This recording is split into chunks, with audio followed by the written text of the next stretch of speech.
We recently had the privilege of sitting down with Curt Covert from Smirk Dagger Games to talk about the company, their games, and the gaming industry in general. Due to some unforeseen interruptions and elements, you'll notice we had to move halfway through the recording, as well as the fact that some of the audio is not perfect. I wanted to provide that as a heads up, because despite some of those issues, you really don't want to miss the conversation we had, and the fascinating insights on Smirk Dagger itself. I really hope you enjoy, and without further ado, here's Board Game Animal Talks with Curt Covert. Hi everybody, welcome to Board Game Animal. We are going to be interviewing Curt Covert from Smirk Dagger Games. We might be teleporting around a little bit in the venues. Indeed. But strap in and we're going to have a nice chat. Pleasure to be here. Absolutely. So first of all, why don't you tell us a little bit about Smirk Dagger and kind of the history of how it came to be? Sure. All right, well, so let's see. This is a 21-year journey now. And back when I started, this was kind of a creative outlet for me. It was a hobby business.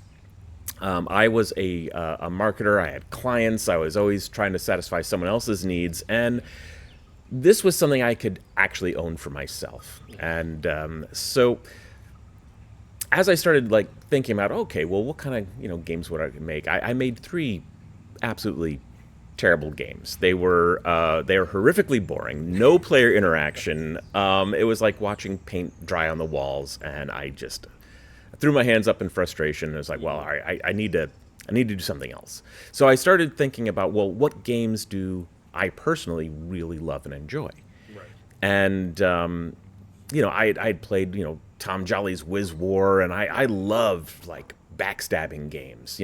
Things that you can be mean to people, have all the machinations, watch them come to fruition, and laugh as they hit their demise, or it's the roller coaster, and sometimes they get you. And I love all that emotionality in gameplay. Right. So I was like, well, cool. I'll start building games like that. And actually, before I started coming up with what that game would be, I took an imaginary journey where I was like, all right, what if you were going to be a publisher?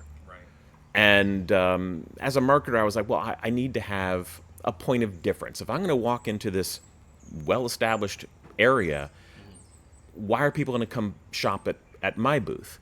So what am I going to stand for?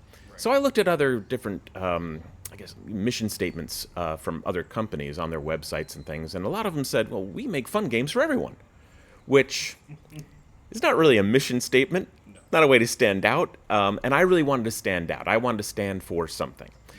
So, knowing that I loved backstabbing games, I decided I'm going to plant my flag. That's what I'm going to represent. Mm-hmm. That's what I'm going to build. It's what I love, and there we go. So, that idea of thinking about their demise, and you get that little grin, and then landing your daggers. That is the Smirk and Dagger brand. Right. And so I created that first, and once I had that, I tried to think of the simplest, highest interactivity, what kind of game could I put together that would really bring that to life. Right. And that game ended up being Hex, which was this almost party-style card game of throwing hexes around a table, and they blow up in people's faces, and it was great. Now, I had started showing that around local conventions, local game stores, and things like that, and I had developed it over a year and a half.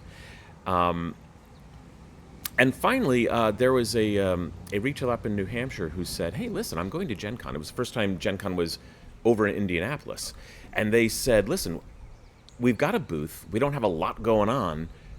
Why don't you set up a card table at our booth and show off your game? Make a couple copies you can sell and, see how it goes. Yeah. I was like, well, that's a pretty cool opportunity. Yeah, thank you. I'll try that. Mm-hmm. Now, there wasn't a game crafter. There weren't, there was no Kickstarter. There was none of those things. So I ended up going to my local copy center, and just on parchment paper, I created a black and white copy of my game, hand cut it, put it in a little card box, and brought it to Gen Con. I said, I don't know, I'll put $12 on it, and I was just a card table and an 8.5 11 sign. That was the only Only way you would know I was at this ginormous hall of Gen Con.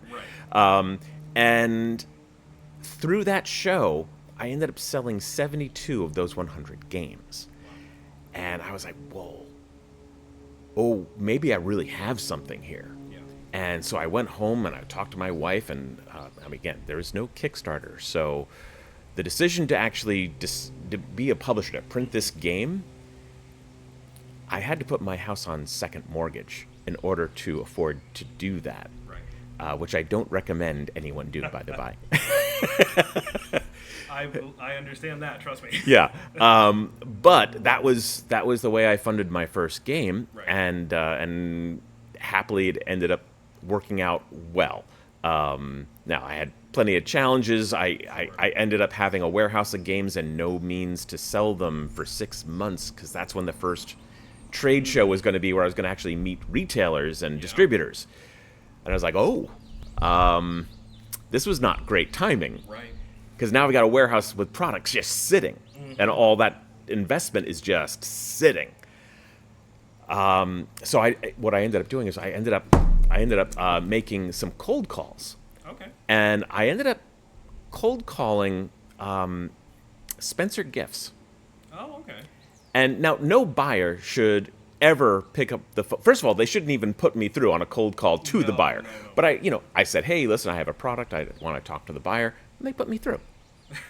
And then no buyer should actually leave a message. Whatever, went right through the buyer. It's like, well, what is it? I told them what the game was. They said, you know what? Send me a copy. I sent them a copy, and I got a purchase order for half my print run, which paid for my print run. So all that stress of not being able to sell my games for 6 months now is all gravy.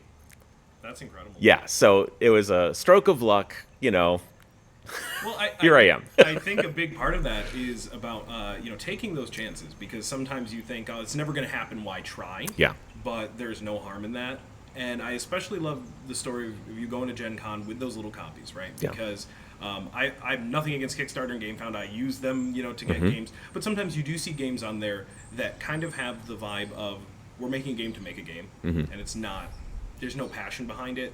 But that's one of the things I love about the hobby, is that you can have your little handmade homebrew copies. You're going to bring it somewhere, and that shows you care. Because if you didn't care about what you made, you wouldn't go through all that effort. And I think people can recognize that and see it, and it could turn into awesome success stories like that. And I'll go one further on that. What I tell people who are thinking about going to Kickstarter for their first time, rather than license it out to an established publisher when they want to go at their own, publishing is not for everybody. Right. It's both a thrilling and a great joy, but it's also opening a small business, and there's a big difference there. Now that said, what I tell people is, even though they are not putting their house on second mortgage, they need to treat it like they are. Right. Because if you have not pressure tested everything about that game to make sure it is ready to sell, ready to be a product that you're willing to put your house on, don't release it. It's not ready yet. Right. You have to be sure that there is it's not enough to be a good game anymore. You've got to be a good product that people want. People have to spontaneously show you, dude, when is this coming out? Exactly. If they're like, oh, this was fun, not done. Right. Do not print. Right. Because there's a huge gap between this is fun and I gotta have it. Yes. And I gotta have it before you can print. Yeah.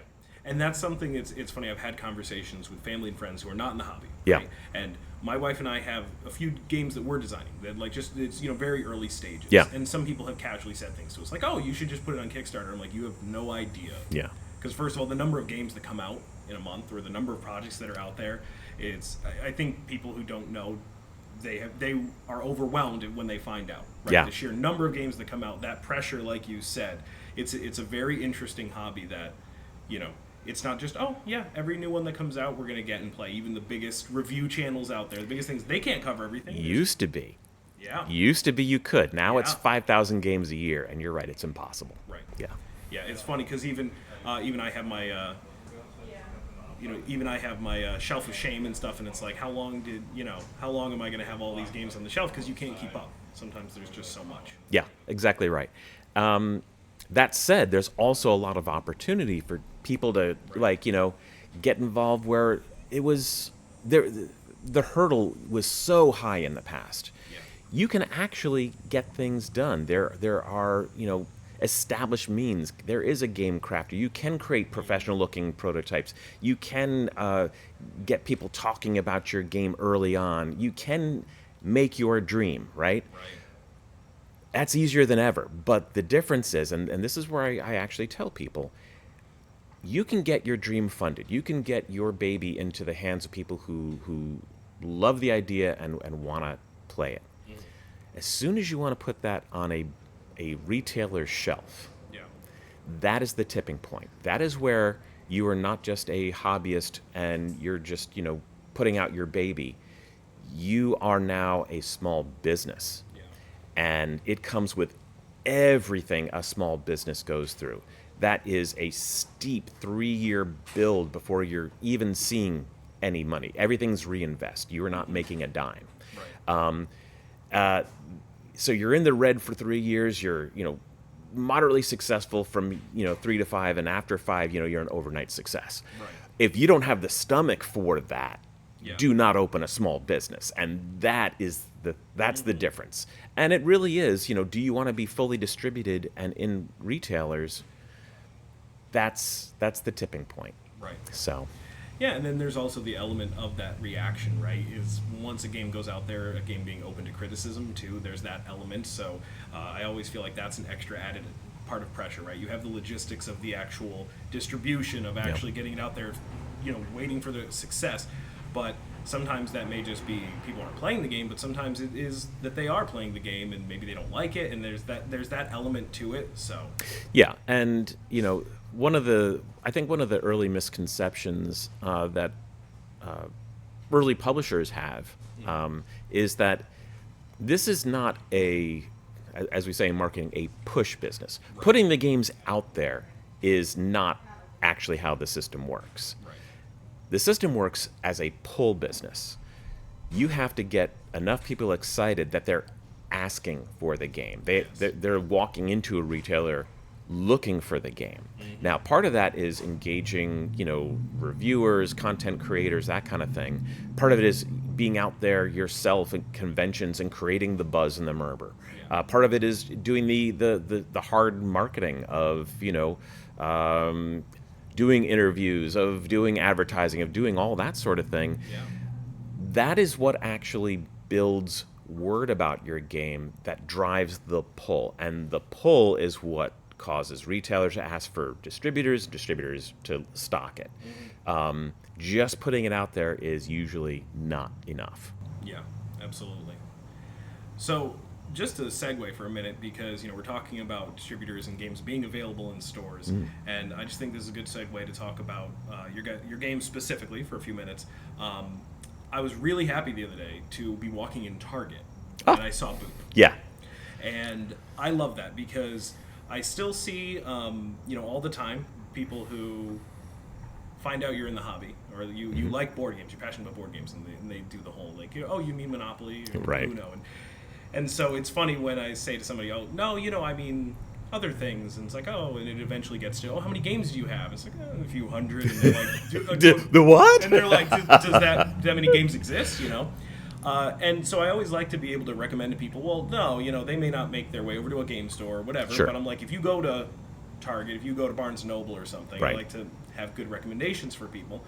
And I love that, in general, they are getting better about having, the more hobby games and stuff in those kind of stores that people can walk through and just see a better quality game than maybe they're used to. But I specifically loved that I saw Boop in Target because I was like, this is great. I've hyped that up to a lot of people. As I mentioned to you, one of our first videos, which was a little rough around the edges, we were still figuring things out, but we did our top 10 games for cat people. Mm-hmm. And I put Boop as number 1 because the reason I like that, and I think this does actually tie into what you're saying, that whole idea of Smirk and Dagger, like the take that it is a brutal head-to-head little game. It is, and I love that. Yeah. And it's like one of the biggest misconceptions, I think, on the cover, because it's like, oh, this is a cute little game for children, and it's like, oh no, this is an abstract strategy game that you will feel, destroyed when you're playing it against the wrong person. So, a couple of things to unpack here. Yeah. The first thing is Smirk and Dagger is changed. Right. So, in the past 6-7 years, I no longer do just backstabbing games. We now have cooperative games and family-style games, so there's a lot more going on. But Boop's an interesting one. Now, Target, I had never really, I'd never asked to be put in Target. I didn't have the right products for Target. Barnes & Noble, that was a different animal. Will Wheaton actually created the desire for Target to kind of bring games in that were kind of more interesting with his show Tabletop. And but Boop was broad enough, appealing enough for a wide audience, and it was doing so well, I figured, this is actually the game I would first pitch to Target, and so far it's in test stores and it seems to be doing well. But you're right; it's great that more and more people are seeing more and more types of games, and I'm delighted that they're seeing our games as part of that now. Right. Okay, so change of venue. Hey, look, we teleported. I don't know how that happened. Which game here is teleporting in it?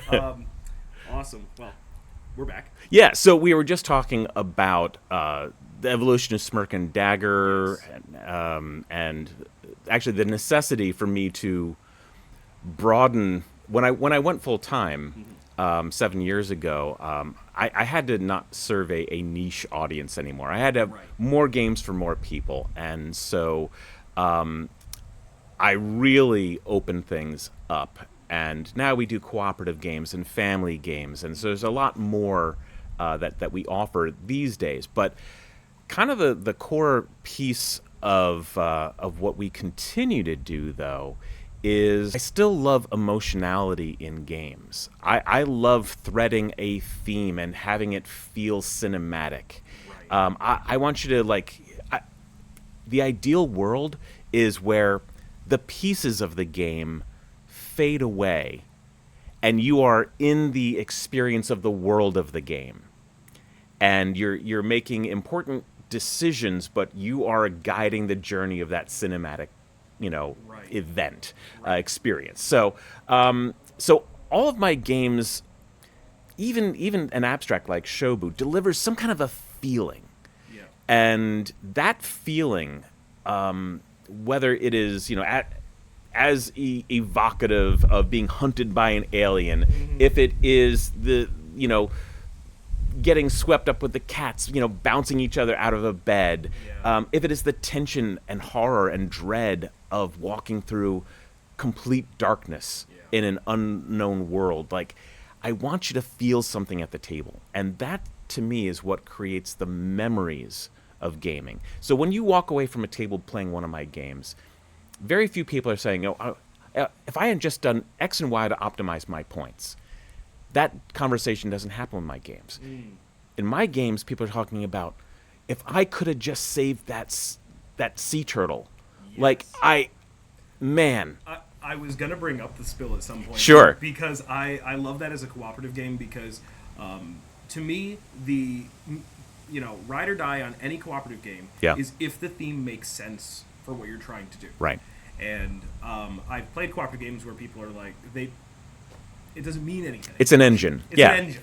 Yeah. And the spill, on top of the production, which I love, but just that idea of it is, it's one of those things where you can envision yourself on a mission to save these animals, and there is that tension, but there is that, fulfilling end goal. Yeah. And it's funny, I'm going to sound like a bit of a broken record, because I think I said this in the last interview I did. But when it comes to games in general, right? Yeah. I'm a bit of an omni gamer. I like all different genres, all different types of games. And I recently kind of looked at what would probably be my top 20 favorite games. Sure. I don't have them ranked, but I looked at them and I was like, what do these have in common? And the only thing that they have in common, because they rank for some big, heavy, complex games or some little teeny card games, is that they all create that dynamic around the table you're talking about, and they create it very quickly. Yeah. Like, you're immediately immersed in it. You're having fun. There's a dynamic around the table. Sometimes it's because of the theme. Sometimes it's because of the nature of the game. Right. But to me, that's like the best part of the gaming experience, is being able to immediately jump in, and it's not just math, right? Because like so many games are math in disguise. Yeah. It's great to be able to sit down for a game and be like, no. Immediately, we're going on this journey together, or we're, trying to start a rock band, or we're doing all of these things, and that theme just brings it out for me. That's what I enjoy most about gaming. So I love that you say that, because I can see that with all of your games. Yeah. That it's And not just... And I think, before we started talking today, you had mentioned, well, there's such almost disparity across the line. They're so different in terms of look, feel, type of game, where, some publishers, it looks like a game that came from that publisher. And all of mine are very eclectic. Right. And the thread that connects all of them and makes them right for my line is that they have to have that thing. You have to get emotionally invested in play. And again, like, getting up from the table is, I want those stories to continue for weeks and months as you get back together with people you're playing, where he's like, oh, remember that when we did that? And it's always related to the story of the game, the narrative, not about the mechanics. Right. Yeah. Right. Well, and honestly, like, I used to design all the games myself. For 14 years I did. And now I design very few of them. Now I'm really more finding games that just feel right to me, and then my job is then to develop them, to turn them from where they are, usually somewhere between like 50 and 85% done, and help them cross the threshold into a product. And sometimes that's adjusting them so they feel right in my line. Most often, they already feel like they're appropriate for my line. It's a matter of then just like, how are they going to execute? What are the pieces? How it's, and, even a game, Adventure Party is a great example. Adventure Party, David and Travis had an amazing design for that game. There was this nugget, and if you haven't heard about Adventure Party yet, the beautiful part of that is, it is a game that, without all the heavy role-playing rule books, without all the stuff that can be intimidating, without massive charts, anything that gets in the way of the story and the fun, all of that is removed. And this is actually, it's a guessing game. It's a party-style guessing game that delivers a role-playing experience. And that is like such a weird concept. It's actually a hard sell for people. Right. But the beauty of it is that someone will read an adventure card. The dragon is about to attack you. What do you do?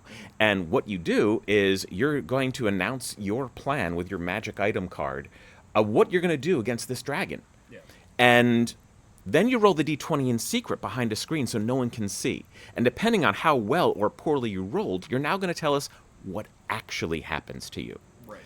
And you try to do that with enough detail so it informs the GM, the guest master, how well or poorly that roll, was that a 13 or was it a 14? I don't know. But you're trying to give clues narratively to inform that. And it's a brilliant concept. It really is, yeah. Yeah. Now, when I saw it, it was really, that game was about 50% done.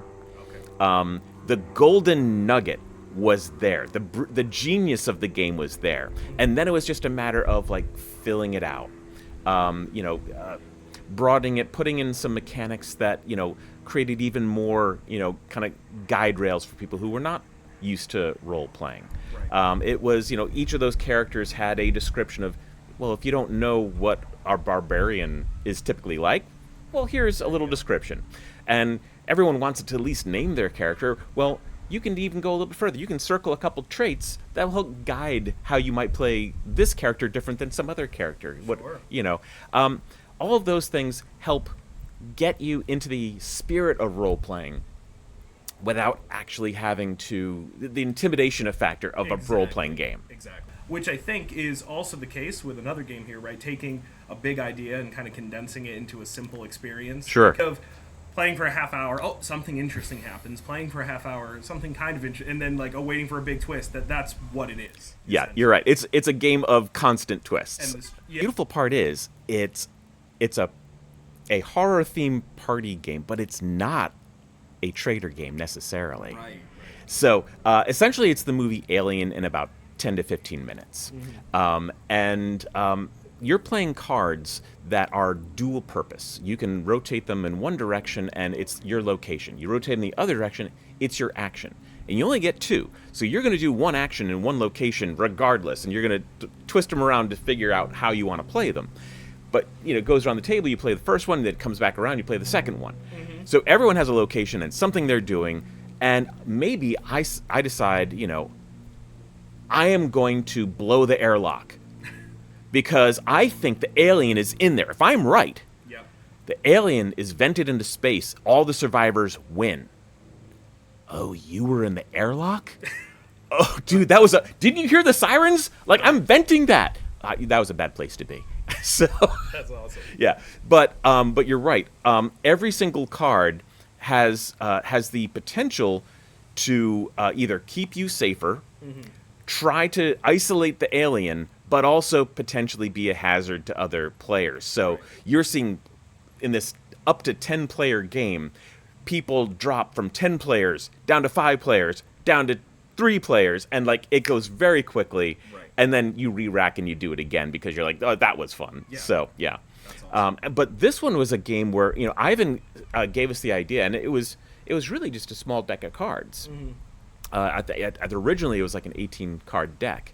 Now we embellished a little bit. We plussed up some things, but what we wanted was a convention game Yeah. that was going to be $15, with like an instant. My God, I have to have it. Right. And so we found a way not just to increase the card count and add a couple more interesting components in, but we also have like this neoprene mat that is the game board, Right. Yeah. all for $15 in the box. Yeah. So that is it. It was flying off of our shelves at all the conventions, and it's now doing very well in retail. So it actually fulfilled our goal for the game. Oh, that's incredible. Yeah. And I like the idea of it too because a lot of party games can feel quite samey. Yeah. And something with a unique theme like that is pretty fun. I mean, same goes for Adventure Party because Yeah. I think a lot of party games kind of feel like they're falling in that same niche. Yep. And having something unique to bring to the table with that is pretty cool. Yeah, and not to knock party games. I love a lot of party games. Same. But you're right. With the kind of traditional party game, you're very much a lot of them are trivia based or choose the best answer kind of. There's a lot of those kind of things. Yes. And these are very different experiences. And yeah, for that reason, if party games is all your audience knows and they're used to that style, they might take a moment to warm up Sure. a little bit, but all of them are certainly approachable enough Yeah. to be played by anyone. And that's another thing that we really try to do in our games is while we do really serve the kind of like the hobby gamer community, all of our games are approachable enough for someone to sit down who's not really a hardcore gamer, and so long as someone is there who knows the rules, they're going to be able to engage and play. Right. Yeah. And I think you strike a really good balance with that because the games that I've played of Smirk Dagger all have depth. They absolutely have depth, but there are none of those roadblocks in the way that can come from certain games that it's like if somebody who has never played a hobby game before picks one off the shelf, they're not going to have a problem. And I think that's great because there isn't enough of that. Normally, sometimes there's that threshold, and I think these games fit really nicely. Yeah. Taking care of that problem. And one of the things that we do a lot too, you'll see on even Boop here, a lot of our games carry the Dized logo. That is an app. It's a tutorial app. It's not a video you have to watch and learn how to play. it's something that plays along with you. It walks you through setup. It walks you through your first turns. And you're pushing buttons when you're ready for the next step. And it's like having me demo the game for you. That's awesome. It also has this this great keyword search where any rule you can find by typing in a keyword, and it will give you every rule that has that keyword in it.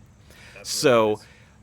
And I think for that reason, it's great for like dyed-in-the-wool gamers as well. But for people who rule books are intimidating, we've taken the intimidation factor out of it. Yes. Yeah. That's great. Now, one more thing I just wanted to talk about quickly was a game we don't see it here, but Hi-Fi Sure. is coming out. Yes. And I know there's been some buzz about that. So can you tell me a little bit about Hi-Fi? I can, yeah. So Hi-Fi, first of all, it's a game from Grok Games down in Brazil. And we worked with them on not just translating the game into English, but also we ended up helping them put some more training wheels on the game. Because, again, we wanted it to be super approachable like the rest of our line. And it had a depth of strategy where, like, it was kind of a brain burner. Gotcha.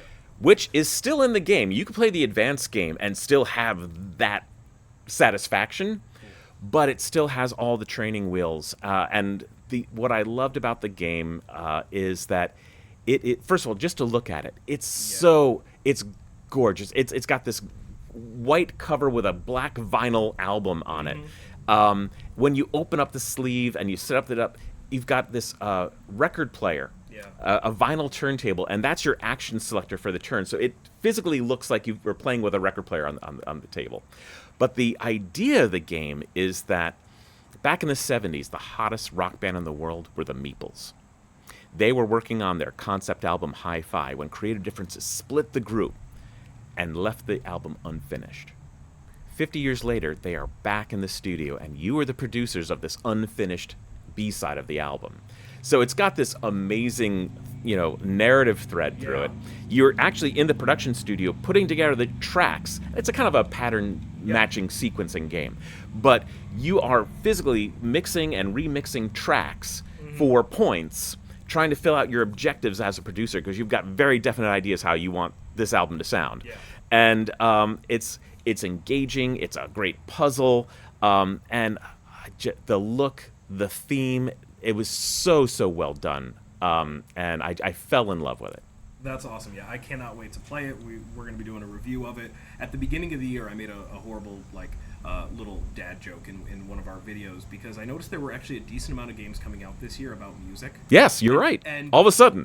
And I was like, that's always seemed to be like an underserved theme. Yeah. I'm a huge music guy, so certain ones caught my eye. Hi-Fi was one of them. And the joke I made was that it's going to be a year of not hand management games, but band management games. Yep. Stupid joke. But what I love about a few of them, and especially Hi-Fi, because I saw the images, I saw what the record player looks like, is I think that is one of those themes that you don't want just tacked onto the game. Yeah. Because those are the kind of games that I have friends and family who, are passionate about music and be like, let's play this. If it's just a tacked on theme, like we talked about earlier, right? Yeah. Just like math in disguise in a game, it's going to be like, okay. Yeah. Not much of an experience. But I love that, when you take a theme like that and embrace it, that it's not just, it looks like it, but like you said, the record player has a purpose in the game. Yeah. That you have that narrative of what you're doing is actually like gets you excited about the process and be like, I'm going to be the one to finish this out. Yeah. I love that. Yeah, and again, like you're trying to do the B side of that unfinished album, so you've got the A side as inspiration constantly. That's why the record player. So as a music person, I will say like games are obviously always abstracted, and music is particularly hard. I think the reason music hasn't been done a lot is because it's really hard to do music well in a board game, just like it's really hard to do horror well in a board game. Yes. But working for this one is the fact that it certainly looks like a recording studio. You're actually taking snippets of waveforms. Oh, nice. And you're actually aligning those on the tracks. And the abstraction is that it's not 4 tracks of one song.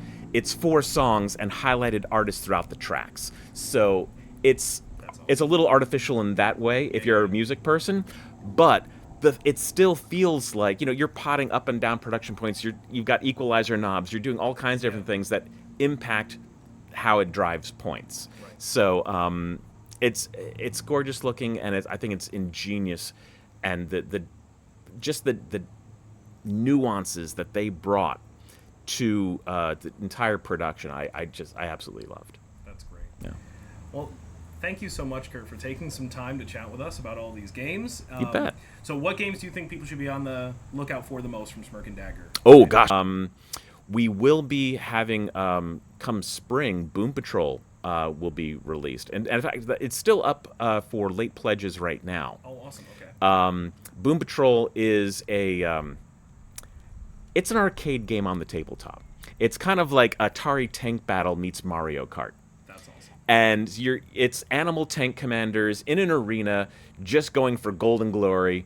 And, you're crushing buildings and finding power-ups and shooting other tanks. And if you blow up a tank, they just respawn. It doesn't matter. It's a game of fudge factor. Yeah. If it's close enough, you got it. So... That was one that when I first saw the artwork, that was another one I was like, okay, I'm in, because we cover all sorts of games on this channel, but as someone who has done like cartoonish voices for our animals, Yep. I do have a big soft spot for animal related games, and when I saw that, I was like, oh no, I'm in. Yeah. The art, it just looks like a ton of fun. And when you're playing, it's not just the animal noises. Like, I can't help myself but like drive the thing like, and I'll turn the turret, ting ting ting ting. It's part of that game. Absolutely. It's very toyetic. It's you just want to touch it. Yep. And of course, in October we've got a game that we will have on Kickstarter called A Place for All My Books. Oh, okay. And this design it's a very cozy game, which of course is kind of a thing now. I think. I think it's starting to be a trend. Yeah. Like that. So in this game, it's about collecting, organizing, and admiring great books. I didn't say reading them. Well, then I was gonna say then that's perfect for me. Yeah. I think a lot of people with their shelves, right? Yeah. That sounds like. So you've got an apartment, and you've got these stacks of books all through it, and you've given yourself these little projects to organize your books and arrange them, and that gives you, you feel good about that, right? Which increases your social battery.